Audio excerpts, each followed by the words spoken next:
Good evening, everyone. Welcome. I'd like to welcome everyone to the 6th in the Huntington series of Research Division Centennial Public Lectures in the Humanities, a series which is designed to celebrate the centenary of the signing in August 1919 of the indenture which transformed Henry and Arabella Huntington's private collection of art, books, and sculpture into a research institution in the service of scholars and the wider public. I'm Sandy Brooke. I'm the Avery Director of the Huntington Library, and I'm representing here tonight Steve Hindle, the Director of Research, who unfortunately could not be here.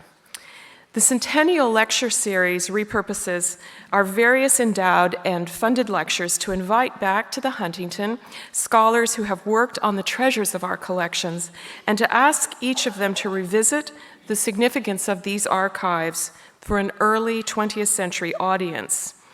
This particular talk is made possible by the generosity of a biannual gift from our friends and colleagues at Brigham Young University. And you may like to know that on the 24th and 25th of January, we are hosting with them a 2-day conference program commemorating the first vision of Joseph Smith, which he experienced almost exactly 200 years ago. The Mormon collections here at the Huntington are rich and varied, and we have the privilege of welcoming tonight 2 scholars who not only have expertise in the field of Mormon studies, but whose work skillfully weaves Mormonism into the wider fabric of the history and culture of the American West. And let me add that they will also have an op-ed in this Sunday's edition of the LA Times, and you might want to look out for that. It will be on the same topic as their talk tonight. So allow me to introduce our speakers. Sarah Sally Berenger-Gordon, Arlen M. Adams Professor of Constitutional Law and Professor of History at the University of Pennsylvania, is where she has taught since 1998. She holds her BA from Vassar, her JD from Yale Law School, her MAR in Ethics from Yale Divinity School, and a PhD from Princeton University. I'm sorry we couldn't bring you a qualified speaker, right? Good. She's held fellowships at Cornell, Yale, and Princeton Universities, at the International Center for Jefferson Studies at Monticello, from the Dorothy Tepper Goldman and John Simon Guggenheim Memorial Foundations, and from the Huntington. Her expertise lies in the role of religion in American public life and in the law of church and state, especially for the ways that religious liberty developed over the course of American national history. She is the author of The Mormon Question, Polygamy and Constitutional Conflict in 19th Century America, which was published by the University of North Carolina Press in 2002, and which won the Mormon History Association's and the Utah Historical Society's Best Book Awards in 2003. And also she is the author of The Spirit of the Law, Religious Voices and the Constitution in Modern America, published by Harvard in 2010. She is at work on a 3rd book entitled Freedom's Holy Light, Disestablishment in America, 1776 to 1876, about the historical relationship between religion, politics, and law in American history. Our second speaker, Kevin Waite, is Assistant Professor of Modern American History in the Department of History at the University of Durham in the UK. He holds his first degree from Williams College, his MPhil from the University of Cambridge, and his PhD from the University of Pennsylvania. He has held fellowships from the McNeil Center for Early American History and from the Huntington. His first book, under contract with UNC Press, is a study of slaveholding expansion in California and the far Southwest, and explores how American Southerners extended their labor order and political vision across the continent, triggering a series of conflicts that culminated in the Civil War. Together, Sally and Kevin have been working on a book project to reconstruct the life and times of Biddy Mason, a Georgia slave turned California real estate entrepreneur. Their work, The Long Road to Freedom, Biddy Mason and the Making of Black Los Angeles, is funded by a 3-year collaborative research grant from the National Endowment for the Humanities, and it is from that project that this evening's talk is derived. The title of their centennial lecture in Mormon history this evening is The Trials of Biddy Mason, Slavery, Mormonism, and the Making of Black Los Angeles. Ladies and gentlemen, please join me in welcoming Professor Sally Gordon and Kevin Waite.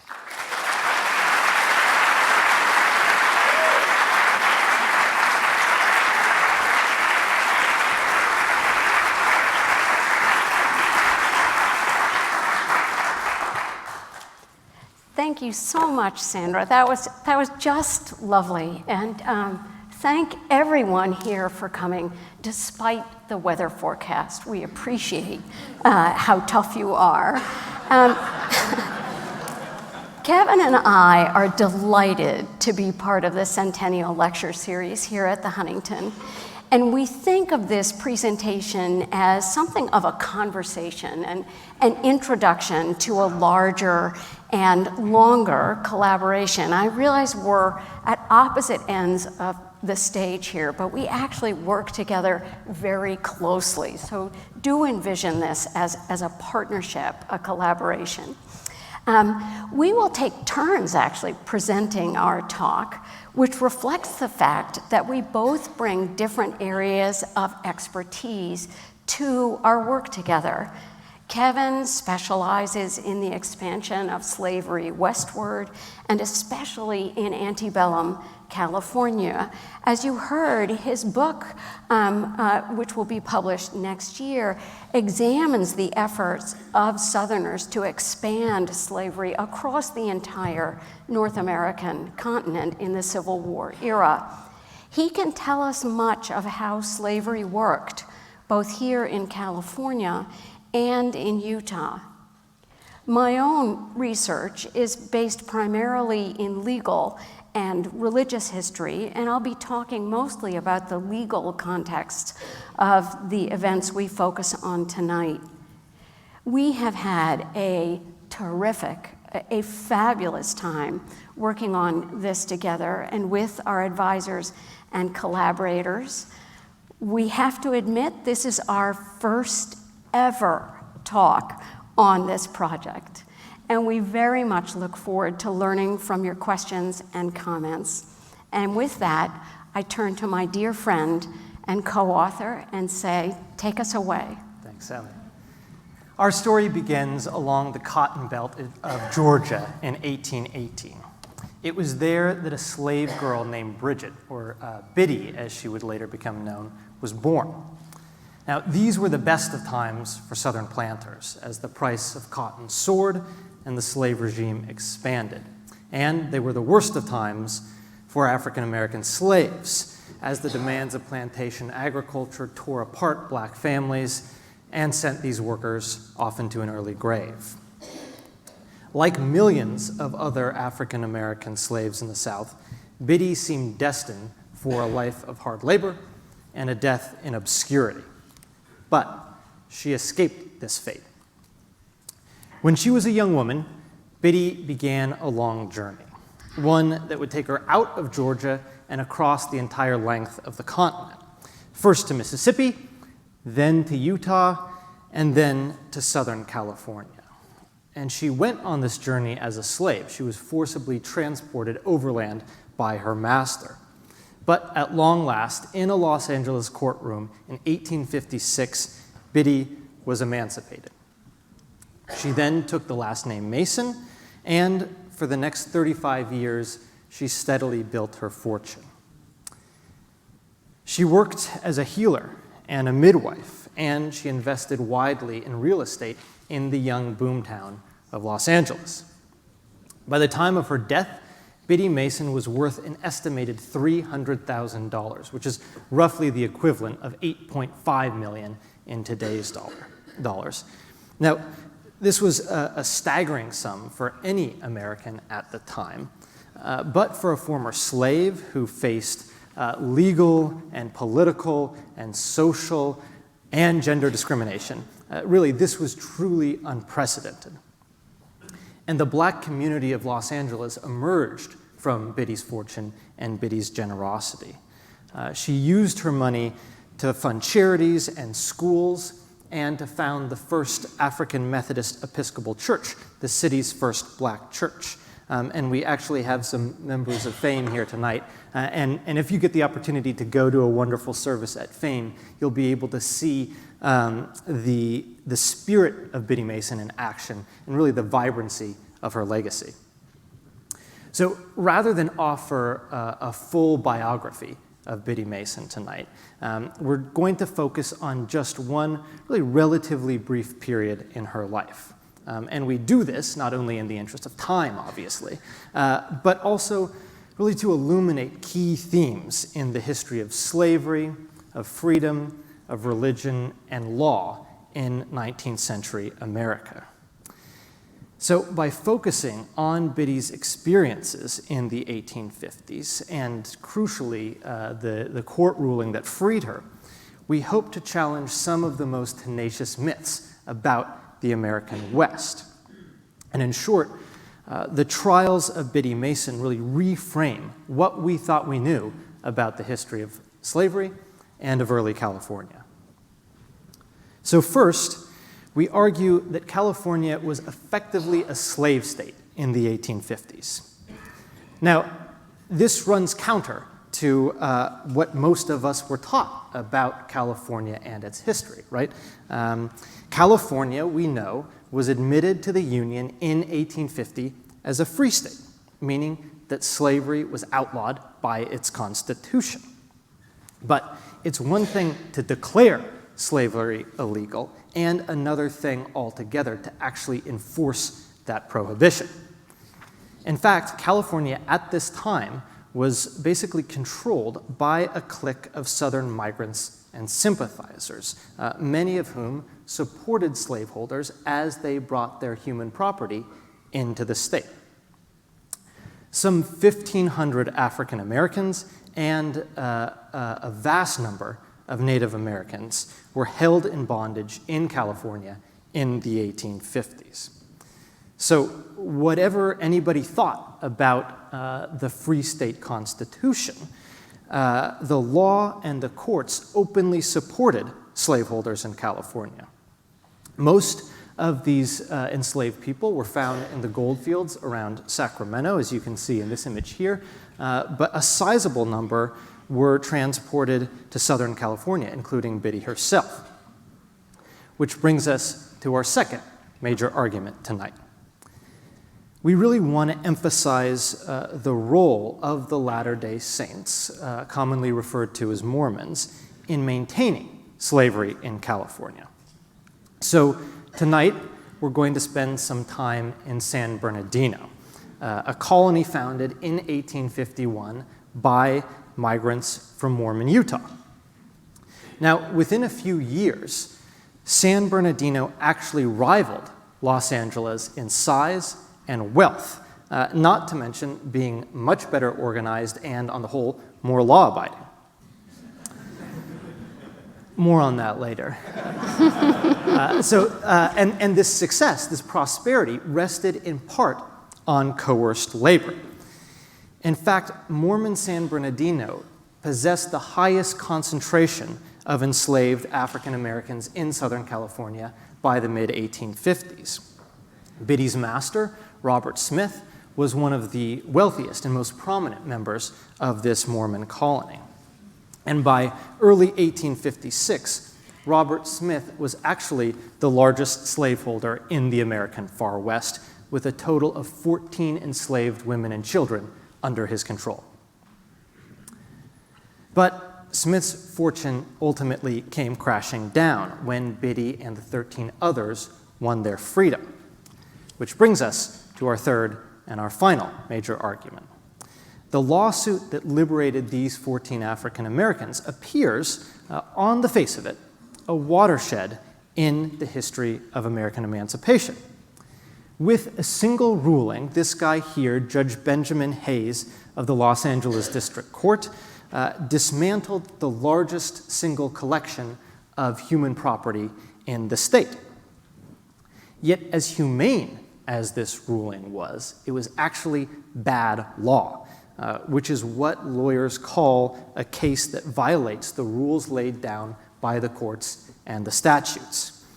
Sally is, somewhat surprisingly, the first legal historian to ever look at this case. And she's going to explain how the ruling that freed Biddy and others ran directly counter to the Supreme Court of California's prior decisions on slavery. The ruling also undermined Judge Hayes's standing in the community, both politically and legally. And so his fate really emphasizes a recurring theme in this lecture, that slaveholders and their allies had a tenacious hold over early California. Our lecture follows three central characters in the drama of Biddy's emancipation. So first and foremost, there's Biddy Mason herself, one of really the most notable figures in California history. But we also examine the man who once owned her, Robert Smith, as well as the judge who decided in her favor, Benjamin Hayes. How these three figures came together in 1856 and how their actions changed the shape of slavery and freedom in the American West are the subjects of our talk tonight. These three figures are also central to our ongoing and broader research project. Thank you. So you see, we are in store for a treat, I hope. One thing I want to say is that tonight is something of a homecoming for Kevin and me. Without the Huntington, its archival materials, its knowledgeable and caring staff, its collegial atmosphere, this project wouldn't exist. In the winter of 2016, we were both at the Huntington on separate research fellowships, and we both were based at the University of Pennsylvania and certainly knew who the other was, and we got to talking about our research, as you do at the Huntington. We soon discovered a shared scholarly interest in the impact and legacy of Biddy Mason. What began, as Sandy said earlier, for us as a conversation has now blossomed into an ambitious project. It's funded by a grant from the National Endowment for the Humanities, and that's a test logo for the website that we are working on the left there. Tell us whether you like it or not. But we also have a book in progress, a website, and a geospatial mapping component. What we really want to stress, though, tonight is that this work isn't just the product of individual research. A family, a community of scholars and leaders share the effort to reconstruct the life and legacy of Biddy. The team includes Jackie Broxton, Dan Lynch, Lauren Foster, Patty Coleman, Quincy Newell, Paul Reeve, Peggy Stack, and our friends at Famed Church in Los Angeles, to name just a few. Thank you all. So beginning in 1849, a small group of Mormon leaders set their sights on California. Brigham Young, the president of the LDS Church and the governor of the Utah Territory, liked California for a number of reasons. First, by sending Mormon pioneers westward into California, he could expand the amount of territory under church control. This was literally an act of colonization. Second, Southern California had plenty of fertile land, especially compared with arid Utah. And third, California could serve as a way station of sorts for Mormon converts traveling to and from the major LDS settlements in Utah. So, in early 1851, Young sent two church leaders to Southern California to found a settlement. What resulted was the city of San Bernardino. Within just a few years, San Bernardino grew from a sparsely populated ranch land, basically, into a town of about 3,000 people, which made it the largest primarily Anglo-American settlement in Southern California at the time, comparable in size to Los Angeles.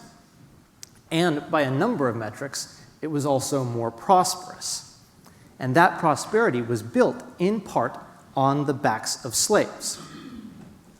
Many of San Bernardino's leading citizens were, in fact, slaveholders. Those included a group called the Mississippi Saints, which was a large company of migrants who came primarily from the slave South. The colony's co-founder, its bishop, and at least one of its high counselors were all Mississippi Saints, and each of them brought enslaved laborers into California, as did, of course, a number of lesser-known migrants as well. From 1851 to 1856, dozens of enslaved African Americans, not to mention an untold number of Native Americans, could be found working in the fields and households of early San Bernardino. Among them, like we've mentioned, were Biddy and the other women and children owned by Robert Smith. Now, newspapers as far off as Chicago actually made note of Southern California's slave population, which grew steadily year after year, sometimes by just one or two enslaved people, though one unconfirmed report claimed that some 40 to 50 slaves came with a single wagon train. Now, shockingly little has actually been written by historians about slavery in San Bernardino, despite the fact that a significant number of the town's early colonists were themselves enslaved. So basically, we have to piece this history together through fragments. And fortunately, as Sandy mentioned, we have the Huntington collections, and notably what's known as the Mormon file here, to help us in this task. And in trying to recover this history, we're really guided by a crucial question. Why and how did a Mormon colony in a free state become a haven for slaveholders? Here I go. It turns out that the problem is law and lawyers. It happens. In California, slaveholding Latter-day Saints had the law firmly on their side. You might have thought in a free state that anyone brought in as a slave might be considered free from that moment. The 1850 California Constitution says neither slavery nor involuntary servitude, unless for punishment of crimes, shall ever be tolerated in this state. But Democrats in the new state, especially those from Southern California, had different ideas. Many of those who settled this region were themselves from slaveholding states. They successfully undermined what seemed like an obvious constitutional ban on slavery. Both the legislature and the courts were controlled by such Southerners. 5 of the 7 justices who sat on the state Supreme Court between 1852 and 1857 hailed from slave states, including the notorious Chief Justice Hugh Murray. In 1856, Murray beat an abolitionist, quote, with a heavy bludgeon. He also drew a knife and chased a future United States senator around a barroom because the man, quote, had the temerity to believe slavery was a bad system. You can imagine Murray's opinions on slavery make for dismal reading. First, Murray upheld what was known as California's fugitive slave law. That statute provided that any bondsperson carried into California before statehood would remain enslaved so long as they were eventually taken back to the South. The law, instead of freeing people, enslaved people in California, relied on what we call a legal fiction, a lie, a presumption that all persons of color were fugitives, even if they had arrived as slaves and earned their freedom over time. Thanks to the new law, any person who had come to California as a slave and now refused to return to the South was a fugitive subject to arrest. White masters could now reclaim those who had been formerly enslaved, but who by self-purchase or other means had been freed in California. In other words, kidnapping freed people was now legal. Such was the background of a case called In re Perkins, which involved 3 men who had been brought from Mississippi to the California gold fields. In 1851, their owner hired out the 3 men to another white man and returned to Mississippi. Upon completing an agreed-upon term of labor, the 3 men were freed later that same year. But in the spring of 1852, a group of armed whites kidnapped the 3 men and hauled them to Sacramento, where a justice of the peace proclaimed them fugitives. When they appealed to the Supreme Court, our old friend, Chief Justice Murray, ruled in favor of the kidnappers and re-enslaved the African Americans. Murray held that any enslaved person brought into the state, quote, does not become ipso facto, that means automatically, free, nor is his status changed. A second justice stressed that the anti-slavery clause of the Constitution must not be considered self-executing. That is, without positive legislation to enforce it, the clause had no effect.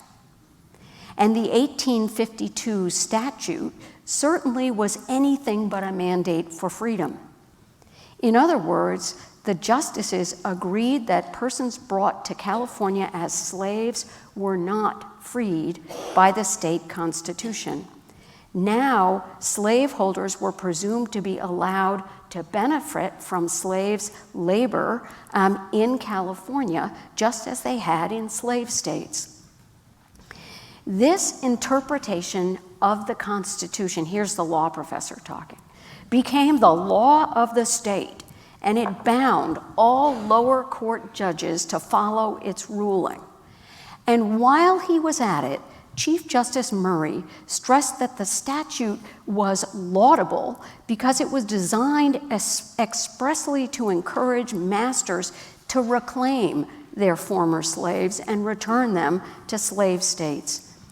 Getting rid of freed persons, he said, was a good idea because they were a pernicious group that became festering sores upon the body politic.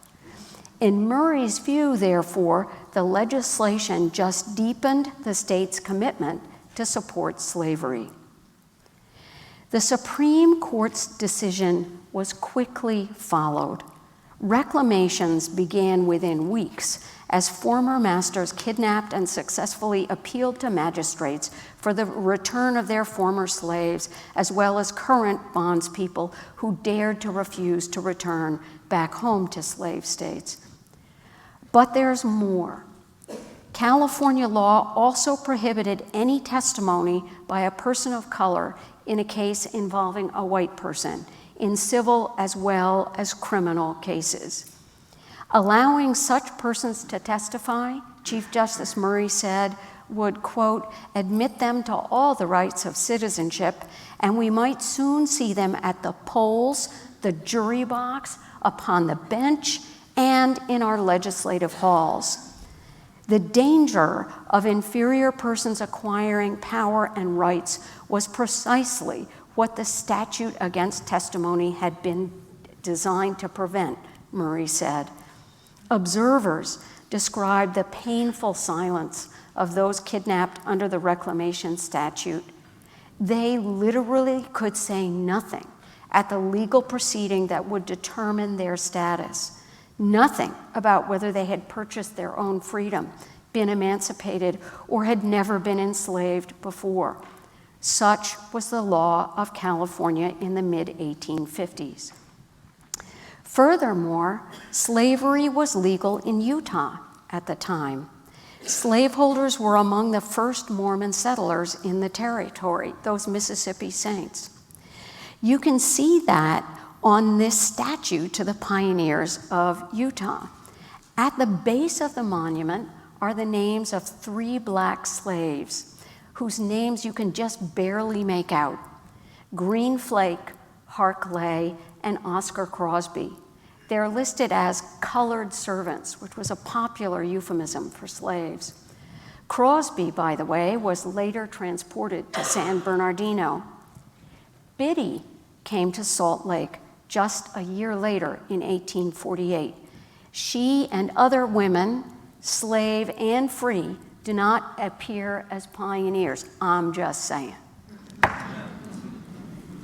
Slave owners openly bought and sold human property in the Great Basin Kingdom. The Utah legislature gave them legal protection to do so. In 1852, at the urging of Brigham Young, the legislature passed what was called disingenuously, did I get that right finally? An act in relation to service. This act legalized slavery in the territory, although it did soften some of its harshest aspects. The act stipulated, for example, that slaves were entitled to a rudimentary education. But that didn't change the fact that the enslavement of African Americans was now written into law in Utah. This action in Utah was part of a much bigger pattern. Slavery traveled far and wide in the decades before the Civil War. As Biddy's long journeys, that map at the beginning, they show that travel. The expansion of slavery into the far west became the preoccupation of many pro-slavery thinkers and activists in the 1850s. San Bernardino was just one of several plans for slaveholding colonies in California. A South Carolina railroad executive named James Gadsden, doesn't he look like a bad boy, hatched a similar scheme. In 1851, he recruited a group of slaveholders in Florida and South Carolina. Together, they petitioned the California legislature to authorize a colony with 2,000 African American slaves. Gadsden has attracted a fair amount of scholarly attention. Maybe it's the gold epaulets, right? Even though his colony never materialized. But if we want to understand how slavery operated in California, we should skip Gadsden and focus instead on San Bernardino. How did slavery actually function in Southern California, thousands of miles away from Mississippi, when the Saints settled the San Bernardino Valley? So, for most Americans, slavery conjures images of cotton plantations and sugar plantations, right? But slavery, we argue, was adaptable. So when slaveholders moved west into California, they forced their workers, people like Biddy, to meet a wide range of labor needs. Slaves in San Bernardino, in short, helped transform arid rancho land into the most productive agricultural settlement in Southern California at the time. And really, they could be found anywhere across about 6,000 acres of rich farmland in the colony.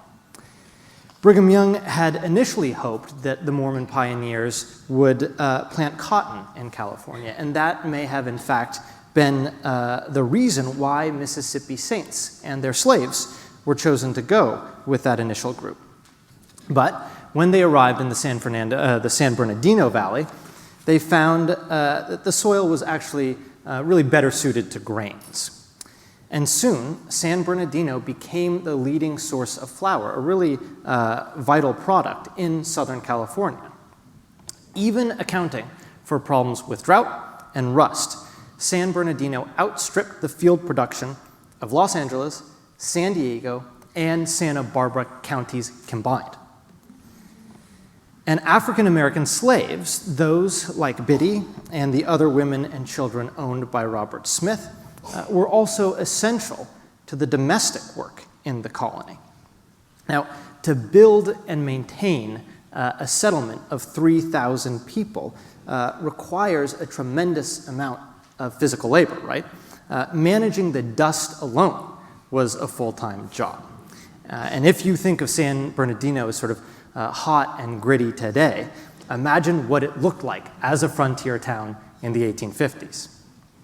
But really, it was through midwifery that the enslaved women of San Bernardino are most visible in the historical record. Several contemporary accounts mention Hannah, who was one of the women owned by Smith, riding on horseback through the night to deliver babies for the growing population of San Bernardino.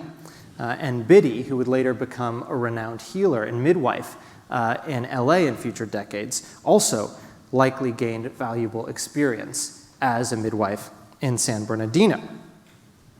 We should also mention that Biddy and Hannah's valuable medical knowledge not only served Latter-day Saint women and their children, it also enriched Robert Smith, who happened to own all the proceeds from their labor. Now, Smith grew rich through more predatory means as well, and brace yourselves here because this is pretty grim. It's long been rumored that some of Hannah and Biddy's children were fathered by Smith. And this suspicion is supported by the census records, which always list Biddy as black, whereas her children are described as mulatto. In other words, Biddy and Hannah were likely the victims of sexual assault by a white man or white men. And really the most likely culprit is their owner, Smith himself. And really, this gives us a moment to explain how the number of slaves owned by Smith increased over time.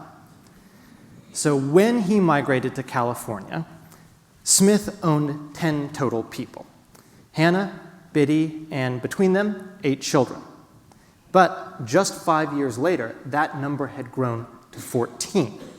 Hannah had 3 more children, while her eldest daughter had 1 child, who, by the way, may have been fathered by Smith's own son. In short, the Smith family tree and Robert Smith's human property were entangled in a very confusing and frankly a repulsive way. The ugliness of the slave system in antebellum America is really revealed starkly in the high birth rate of enslaved women like Biddy and Hannah. Masters also supplemented their labor force with Native American slaves. So both California and Utah had actually legalized forced servitude for Indian children in the early 1850s. These were statutes on the books. In both cases, white masters would pay to adopt or become a guardian of Native children who would then labor in the white household as domestic workers. So these laws basically gave the green light to slave hunters to raid Native settlements, to kill the men, and to force Indian children into these white households. And even if they managed to survive into adulthood, Indian slaves in Utah were generally forced to pay back the price of their own purchase. This institution, which is often called debt peonage, was a distinct form of slavery, we argue, and one so vicious that even planters in the American South commented on its inhumanity. Now, we don't know how many Native American slaves labored in this fashion in Mormon San Bernardino, but we do know that they were there and that they were a key cog in the colony's labor force.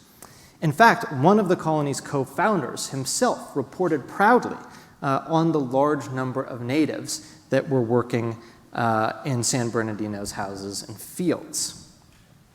From the Saints' perspective, there was sort of an added benefit to this whole system.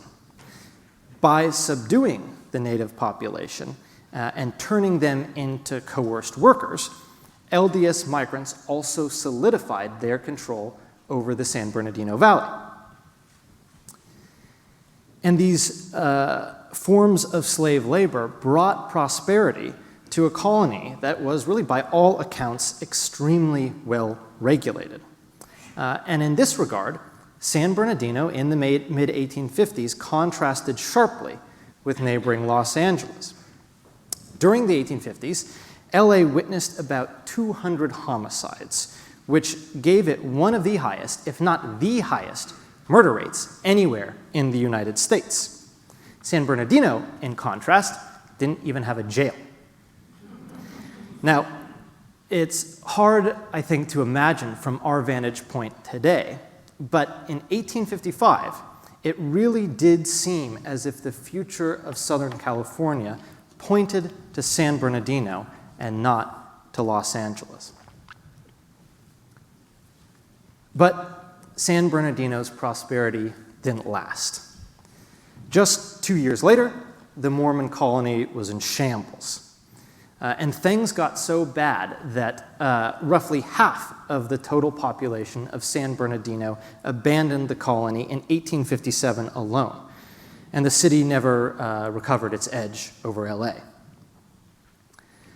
So what happened? How did one of the most stable and prosperous settlements anywhere in the American West collapse so suddenly? And what would San Bernardino's fall mean for slavery in California and for Biddy's journey in particular? Back to the lawyers. The downfall of San Bernardino and the unraveling of slavery in Southern California occurred in tandem. They ran along the same chronology. The case of Robert Smith, by 1855, as we've heard, the largest slaveholder in the state, illustrates how this came to pass. Smith was once a leading Latter-day Saint in San Bernardino. At the colony's founding, he was appointed high counselor to the bishop.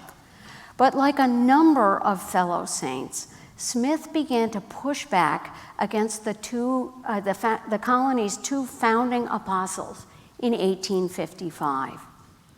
His grievances stemmed from a dispute over land.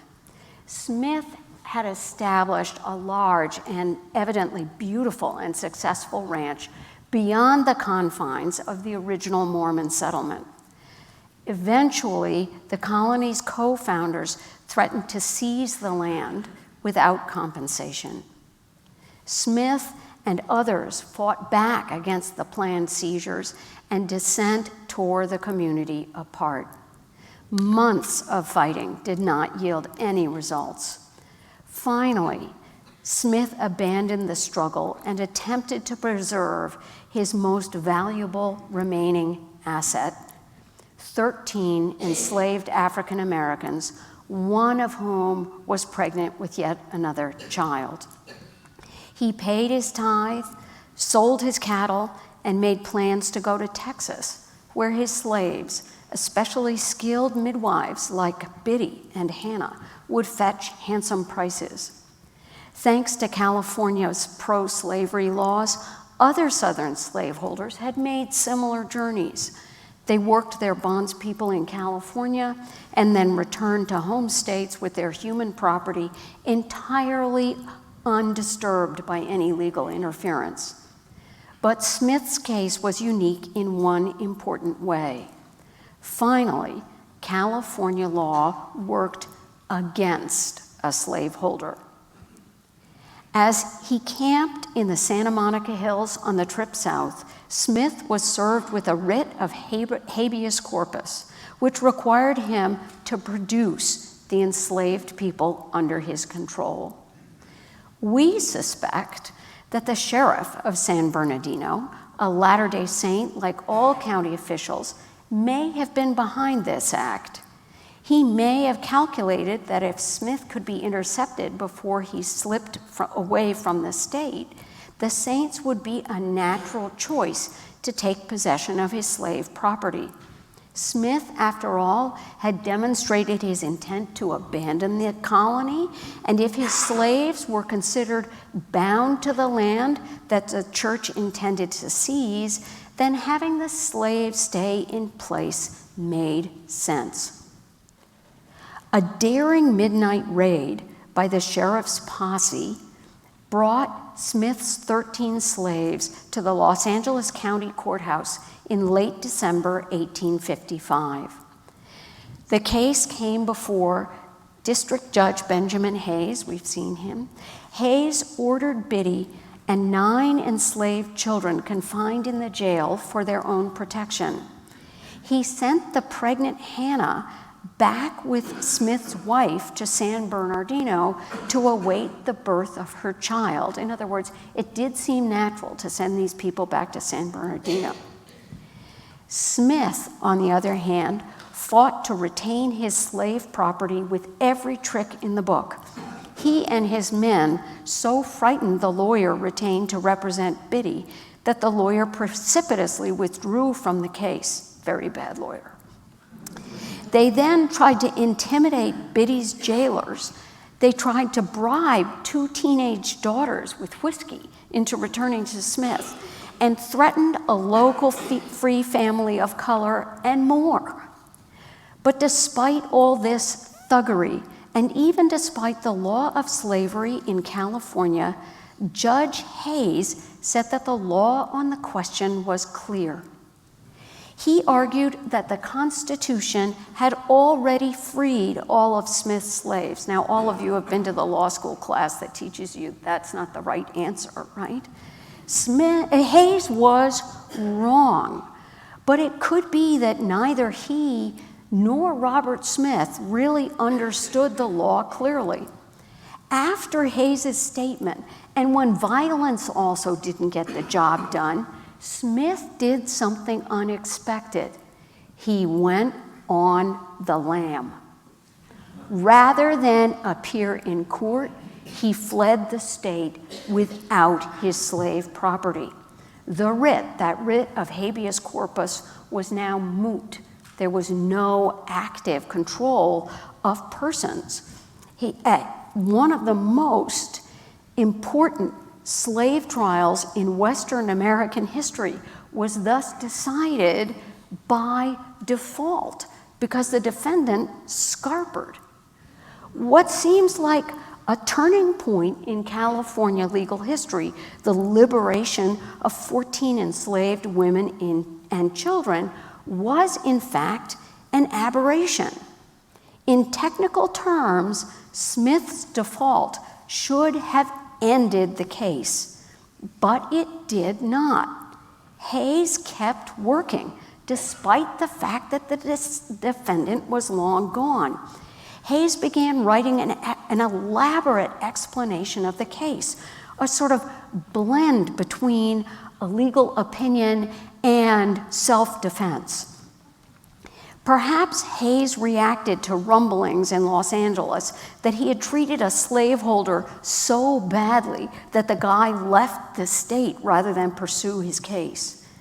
But Hayes was actually no abolitionist. He actually didn't oppose slavery. He'd even owned slaves for a time through his marriage. So what explains his approach to the law of slavery in Biddy's case? It's a real mystery. Maybe he was so fascinated by the pathos of the story that he could not rest until all his questions were answered. He may not have been aware of the jurisprudence he should have followed, or maybe he just did what he thought was right. Whatever the reasons, he worked on the case for weeks after Smith left. Hayes wrote an exhaustive analysis of the facts and the law he believed should govern. He was evidently proud of his opinion. It was reprinted in Los Angeles' leading newspapers only 2 weeks after the case had fallen apart. And he aimed at a broad audience, talking about his upbringing and his life in slave states, and referring with pride to the elite patrons who had participated in questioning a key witness. He also talked at length about native slavery in contrast to the enslavement of those of African heritage. He made a point of reassuring his fellow Californians that he admired the tradition of coerced labor by native servants and field hands up to age 21. But many of his conclusions and the process he followed in the case were misguided. For one thing, the law plainly prohibited black testimony in court. Yet Hayes pursued testimony first from Biddy, privately in chambers, and then openly discussed in court what she had said as meaningful evidence. The presence of those two senior patrons, a common occurrence in customary practice, was in fact expressly prohibited by that 1852 statute we talked about that banned all testimony by black persons in any case involving a white litigant. And even worse, at Hayes's order, Hannah was also questioned in her postpartum seclusion in San Bernardino. She told the sheriff that, quote, she wanted to stay in California and be protected by the law and the courts. Both Biddy and Hannah were evidently deeply afraid, but also hopeful. The prospect of freedom was close at hand thanks to this judge whose pursuit of the case took him far afield from current state law. Finally, Hayes ignored that Perkins case, which held that coming to California did not alter slave status. Not so in Hayes's courtroom. The result was freedom on an unprecedented scale, which marked him as a, quote, damned abolitionist, that's what the governor called him, who ignored the commands of his own Supreme Court. That 1856 case sent shockwaves through California that reverberated for decades to come. In some ways, they are still felt today. And in conclusion, we just want to explain briefly what Biddy's emancipation meant for our three main characters and for the city that many of us now call home. Robert Smith never recovered financially from that 1856 court case. Shortly thereafter, he migrated to Texas, stripped of his most valuable assets, his human property. He eventually settled outside San Antonio. There, he purchased a slave or two, but he never amassed a labor force like the one he once controlled in California. Yet, in a telling testament to his own faith, Smith was buried in his temple robes, even though he had been excommunicated by the LDS Church years earlier. He died in 1891, incidentally, the same year that Biddy Mason was laid to rest. As Smith fled California, the system of slavery in San Bernardino, say that 5 times fast, the system of slavery in San Bernardino collapsed. We can locate about a dozen African Americans who escaped the colony as freed people shortly thereafter, probably because they realized that their masters or their former masters could no longer restrain them after Biddy's emancipation. Meanwhile, Smith's departure deepened the divisions among white settlers in San Bernardino. Infighting among these settlers, which Smith himself helped fuel, ultimately doomed the entire colony. In 1857, Brigham Young called the faithful back to Utah, and that year, about 1,400 of them abandoned San Bernardino. Now, aside from a single monument outside San Bernardino, which is essentially a pile of rocks with a plaque to the original LDS settlers of the area, there really aren't any traces of the city's early history. And we hope to address this historical silence, namely by bringing attention to the most vulnerable and the most oppressed among the colony's early residents. Next, Benjamin Hayes. He lived the rest of his life in the shadow of the 1856 trial. He was viciously criticized by the pro-slavery Anglo population of LA for his ruling that freed Biddy and 13 others. He kept saying he wasn't an abolitionist, but that did little to dampen the criticism. His standing in the community never recovered. After his wife's death the next year, Hayes slid further and further into alcoholism. Hayes almost lost his son as well. That the boy survived is yet another testament to the legacy of that trial. Just weeks after Hayes had given his decision, his son was riding through LA in a horse-drawn buggy. Suddenly, the little boy toppled from the buggy and rolled under the heels of the horse. As he was about to be crushed, a woman, Hayes said Providence had placed her nearby. This woman snatched him from under the buggy and carried him to safety. According to Hayes, the woman was one of those he had recently freed and whose case brought him so much trouble.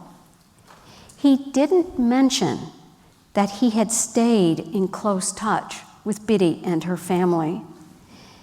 In that sense, Hayes hid his kindness.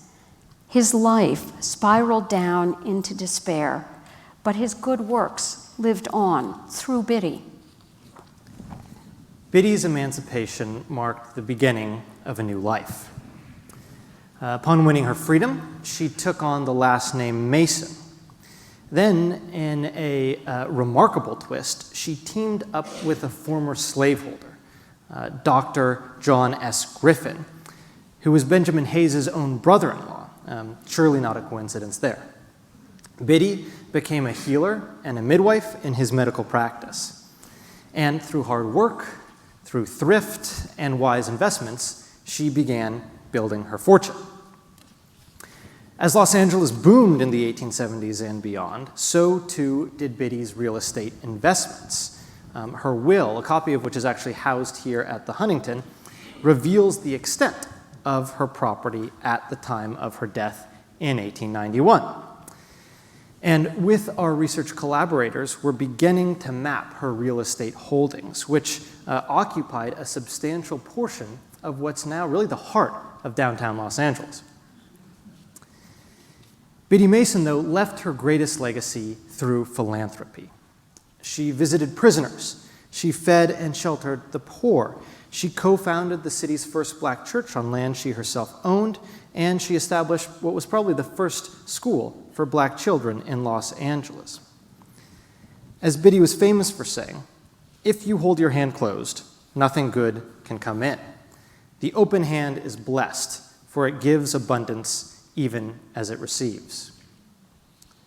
So Los Angeles marks the endpoint in Biddy's long road to freedom, and conversely, it also marks the starting point in her remarkable medical, philanthropic, spiritual, and business career. Which is to say that Biddy's story and the early history of Southern California is really a study in contrasts and ruptures. On the one hand, Southern California, and really San Bernardino in particular, was a haven for slaveholders. Well into the 1850s, California was basically a free state in name only, as politicians and jurists continued to empower slaveholders. And by exploiting African Americans and Native Americans, Mormons built San Bernardino into Southern California's fastest growing and most productive agricultural settlement. Yet after 1856, Southern California had a very different story to tell, as one woman went from property to property holder in the space of just a few years. And it was here, not far from the land that she once worked as a slave, that Biddy began accumulating property and amassing this fortune of hers. Through hard work and good deeds, she drove back the long shadow that slavery once cast over the land. And if you look closely enough, her legacy is all around us, in the land that she shaped and in the charities that still bear her name and continue her work. So, as you leave here tonight and head back to your homes across Los Angeles, remember that you travel over a city built by a former slave with a vision for a brighter future. Thank you. Thank you.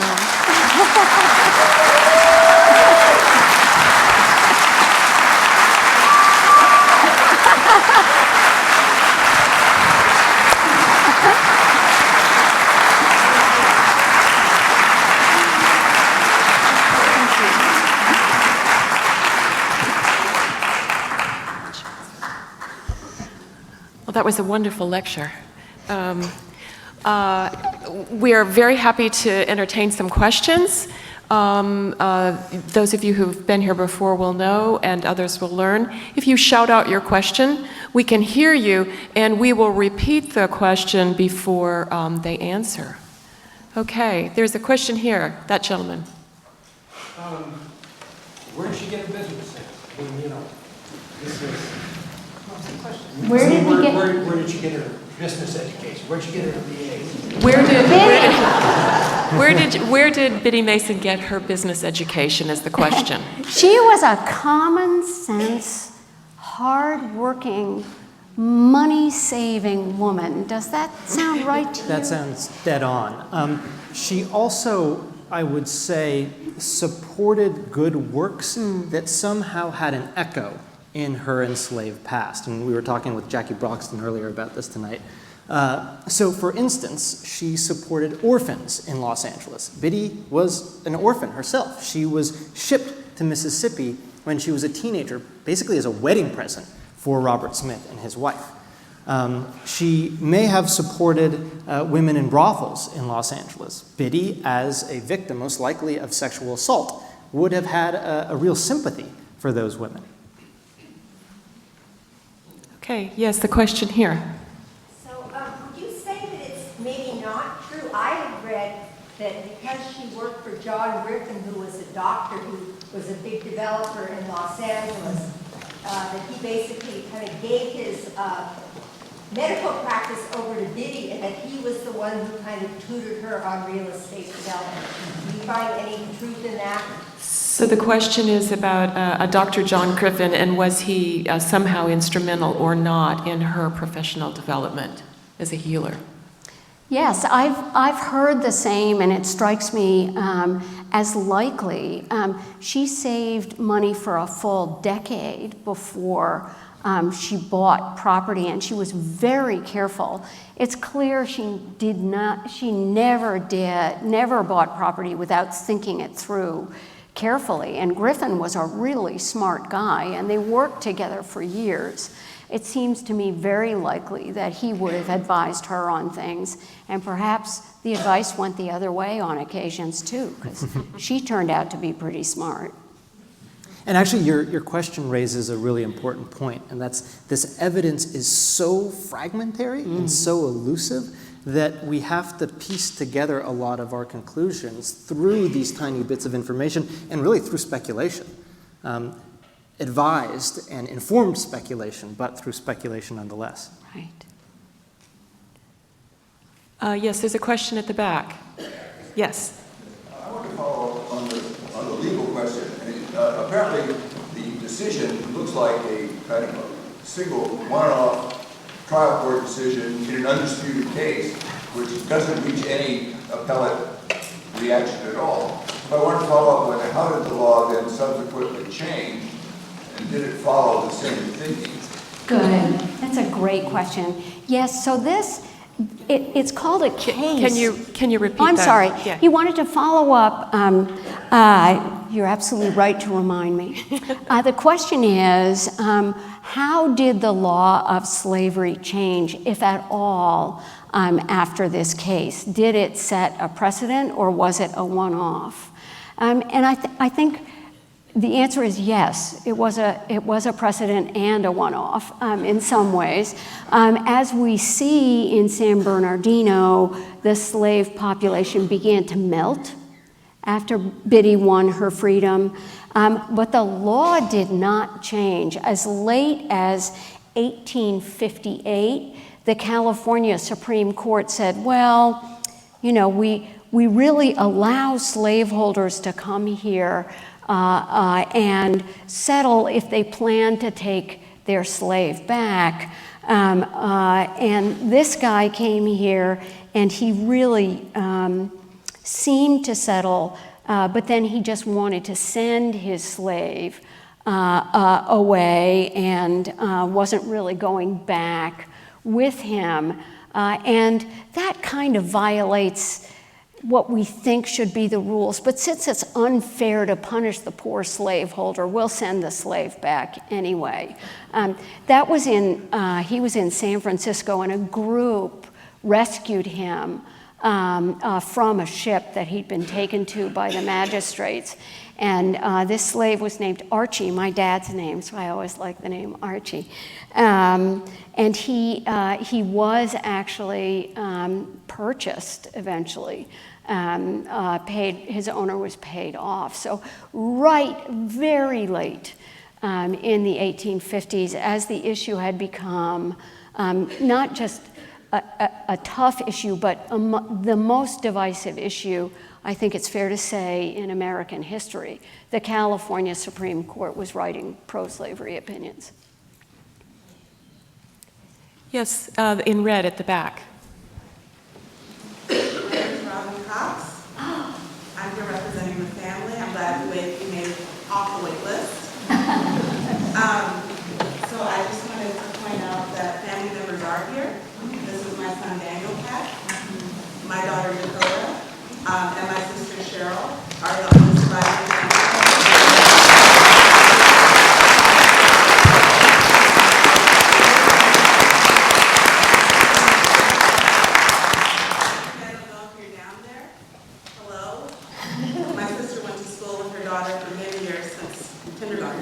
So I'm happy you're taking an interest in my grandmother's story. This is great that my son gets to see so much interest in our family story. I think my grandmother would be proud. I'm one of the few black economists in the country, black female economists. I think she would be very proud. And, you know, I think that, thank you all for coming here to hear about my grandmother's story. It's great to see so much interest in her story. So thank you.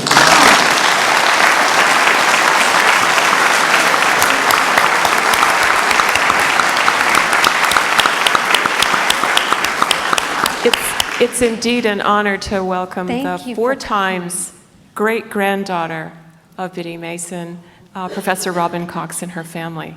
Thank you for being here. One more question? Was Biddy Mason's owner related to the Mormon founder? Was Biddy Mason's owner related to Mormonism's founder, Joseph Smith? Oh, no, that's actually coincidental, but his son was named Joseph Smith, which was probably not coincidental. And with that, I think we'll close. Please join me in thanking our speakers, and